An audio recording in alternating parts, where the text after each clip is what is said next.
do you realize 10 years ago, the first album came out? Yeah, isn't that crazy? Yeah, because you're still so young. And the fact that it's already been 10 years, what does that make you feel like? And do you remember those moments when it first was dropping? Yeah, when I first dropped that album, I was a grown baby. You know what I'm saying? I think I looked a lot older than I was. So I think the fact that it was 10 years ago is literally crazy to me. But yeah, I had just moved to LA. I moved into a place that was way too expensive for me. And my mom was like, "What the hell are you doing?" I was like, "Ma, I know it's too expensive for me. That's why I'm doing it." And she was like, "What? What? How does that make sense?" I was like, "Because I have to grow into it. And if I put this pressure on myself, I'm gonna make it happen."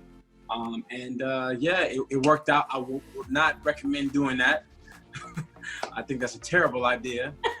But I was 18, you know? We do stupid things when we're 18. But it worked out, thankfully. I was gonna say it worked out. It gave you that motivation to say, I gotta work that much harder in order to keep this. Yeah, for sure. What do you think's changed about you the most since you were 18 years old, that young kid, and now? You know what? I think my biggest lesson is being comfortable with myself. You know what I'm saying? And I think if more people were comfortable with themselves, I think the world would be a much better place, a much more positive place. I think insecurity causes a lot of people to do a lot of negative things and to say a lot of negative things, and in turn, it's like a snowball effect, and it just continues that within their lives.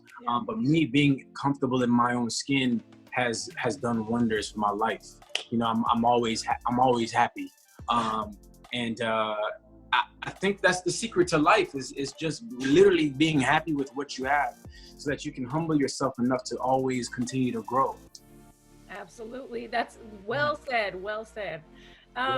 Another project, obviously, you released, one part of it. It was the 2Sides last year. Now, where's the other part? Where's the other side? Well, I was on a record label for my entire career, and I was trying to get off of that label for quite some time, and I was finally able to get released, and now I'm at a home where I'm comfortable with, and that I think my music can flourish. We're all on the same page creatively, so there will not be another side to one side. We got to change the name of that. But it's for the better, you know. I feel so much more comfortable. I feel just ready to release the music that I have. I have so much great material that's just waiting. I know we spoke to you November last year.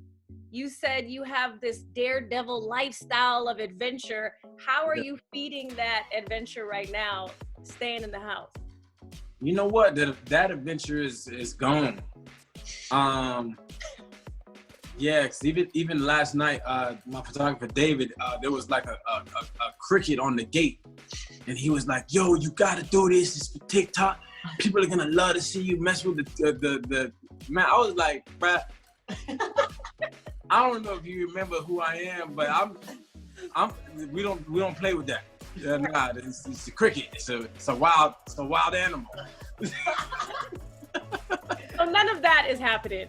Oh, nah. I think the Daredevil is I don't know. I might have to bring him back when the quarantine is over. Oh, nah, yeah, I did the rooftop. But you didn't jump. That's the issue. I didn't jump, but yeah, nah. But I'm gonna get back. What's going on? You were on a rooftop. What happened? Oh yeah, so for one of the posts, it kind of went crazy. It just got 30 million views. We posted it like 2 days ago. It was me basically getting on my roof and acting like I was gonna jump off it, but I didn't jump. I didn't jump off. I kind of tricked everybody. But yeah. But that's as far as I'm gonna go right now. We want you to stay safe. It looks scary enough. So it's This one is with PUBG Mobile, and it's called "Fight for the Planet" dance. It's "Fight for the Planet" dance. Gotcha. And I did it with Swala. And what we did was we simulated a sandstorm where it's kind of like what the world will be like if we don't do our part. You know what I'm saying? So like it's a really crazy storm. Still got dirt in my eyes from recording it. But yeah, it's just a fun way of getting people involved without having to shove it down their throat. You know what I'm saying? And you can see the difference between this, you know, which has 400,000 views already, and if I just wrote something to people like, hey, you know what I'm saying? Absolutely. Do you see the difference too? And now that obviously this is not the best time because, you know, things are happening during COVID and everybody in quarantine trying to stay safe.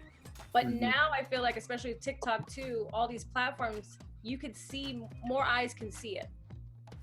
Oh yeah, for sure. I mean, everybody's is at home, so I do think that more people, more than ever, are playing video games. More people are on TikTok. So this is I think an opportune time to, you know, give them something else to look at and watch. Absolutely. And I want to check in on your numbers personally for a second, because I know that you're like, I need to get to this amount, or I'm gonna try to get to this. So where are we at right now? Following. I'm at 19.5 as of today.